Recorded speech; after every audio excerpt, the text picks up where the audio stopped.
Nusantara. Di negeri kepulauan yang membentang dari Sabang hingga Merauke, Tuhan menghadiahkan salah satu anugerah terbesar bagi bangsa Indonesia. Tanah yang subur, air yang melimpah, dan keanekaragaman hayati. Di setiap lembah, di balik setiap gunung, dan di sepanjang sungai yang mengalir, tersimpan potensi pertanian yang begitu besar. Potensi yang menjadi kekuatan dan masa depan negeri ini. Dari hamparan sawah hijau yang tak bertepi, Indonesia memiliki kekayaan yang menjadikan pertanian sebagai pilar utama kehidupan rakyatnya. Inilah kekuatan yang menghidupi jutaan keluarga, menggerakkan ekonomi, dan menjaga ketahanan pangan bangsa. Di tengah besarnya karunia alam ini, Kementerian Pertanian Republik Indonesia hadir untuk merawat, mengelola, dan memaksimalkan seluruh potensi yang diberikan Tuhan kepada bangsa ini. Dengan inovasi, teknologi, dan kerja keras yang tak pernah berhenti, Kementerian Pertanian memastikan bahwa kekayaan alam Indonesia bukan hanya dinikmati hari ini, tetapi diwariskan dengan lebih baik kepada generasi mendatang.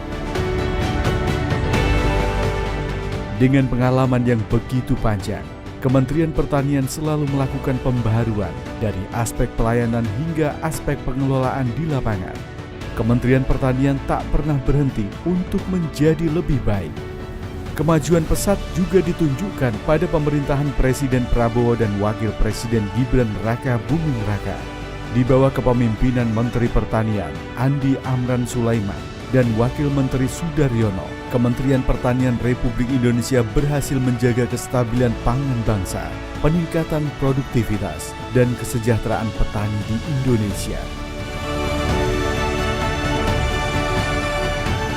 Tentunya kerja nyata ini didampingi oleh support system yang sangat solid dan luar biasa baik. Di antaranya, Sekretariat Jenderal yang bertugas menyelenggarakan koordinasi pelaksanaan tugas, pembinaan, dan pemberian dukungan administrasi kepada seluruh unit organisasi di lingkungan Kementerian Pertanian. Inspektorat Jenderal adalah unsur pengawas pada Kementerian Pertanian yang berada dan bertanggung jawab kepada Menteri Pertanian secara langsung. Direktorat Jenderal Prasarana dan Sarana Pertanian bertugas menyelenggarakan perumusan dan pelaksanaan kebijakan penyediaan prasarana dan sarana di bidang pertanian. Direktorat Jenderal Tanaman Pangan bertugas menyelenggarakan perumusan dan pelaksanaan kebijakan di bidang peningkatan produksi padi, jagung, kedelai, dan tanaman pangan lainnya.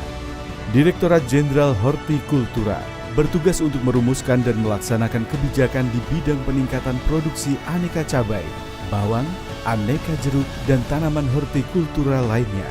Direktorat Jenderal Perkebunan bertugas menyelenggarakan perumusan dan pelaksanaan kebijakan di bidang produksi sawit, kopi, kakao, dan tanaman kebun lainnya.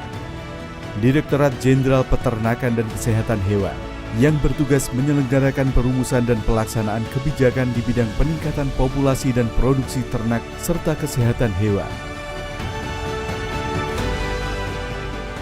Direktorat Jenderal Lahan dan Irigasi Pertanian yang bertugas menyelenggarakan perumusan dan pelaksanaan kebijakan di bidang lahan dan irigasi pertanian.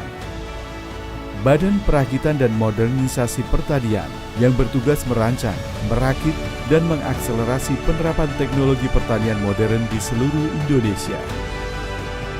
Badan Penyuluhan dan Pengembangan Sumber Daya Manusia Pertanian bertugas menyiapkan SDM pertanian berkualitas yang profesional, mandiri, berdaya saing, dan berjiwa wirausaha.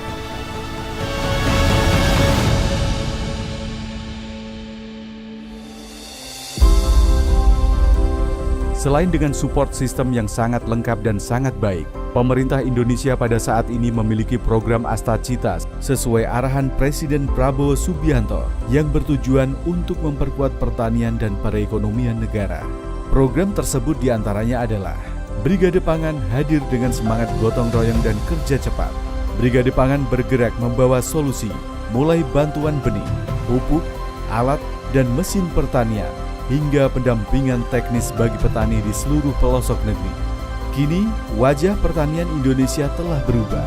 Kementerian Pertanian menghadirkan mekanisasi dan modernisasi pertanian, sebuah lompatan besar menuju masa depan yang lebih efisien, produktif, dan berdaya saing. Melalui penggunaan alat dan mesin pertanian, kerja petani kini menjadi lebih ringan dan cepat. Modernisasi tak berhenti di lapangan. Digitalisasi pertanian hadir melalui smart farming dan sensor berbasis IoT. Di tengah tantangan alih fungsi lahan dan meningkatnya kebutuhan pangan, Kementerian Pertanian menghadirkan program Cetak Sawah Rakyat, sebuah gerakan nyata untuk membuka lahan baru, mengubah lahan tidur menjadi lahan produktif untuk memperkuat ketahanan pangan nasional. Sebagian lahan terabaikan, mengering, tergenang, dan kehilangan produktivitasnya. Kementerian hadir dengan program optimasi lahan, sebuah gerakan nasional untuk memulihkan, memanfaatkan, dan memaksimalkan potensi lahan pertanian Indonesia. Melalui program ini, lahan-lahan dihidupkan kembali, tata air diperbaiki, tanggul dan irigasi diperkuat. Di negeri agraris seperti Indonesia, air bukan sekedar kebutuhan, tetapi penentu masa depan pertanian. Karena itulah, Kementerian Pertanian melalui program pembangunan dan rehabilitasi jaringan irigasi pertanian terus bekerja memastikan setetes air mengalir hingga ke lahan-lahan petani.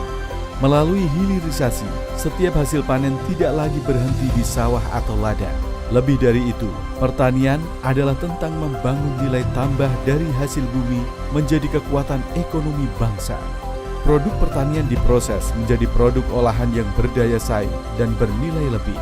Dengan hadirnya berbagai program yang strategis ini, pemerintah berharap masyarakat tani Indonesia bisa semakin mudah dalam mengelola lahan dan hasil pertanian mereka, hingga dapat menghasilkan produk-produk berkualitas unggul. Semua ini adalah bentuk komitmen Kementerian Pertanian yang ingin selalu menjadi garda terdepan dalam perjuangan bangsa Indonesia untuk mencapai swasembada pangan yang berkelanjutan dan menjadi lumbung pangan dunia. Maju terus pertanian Indonesia.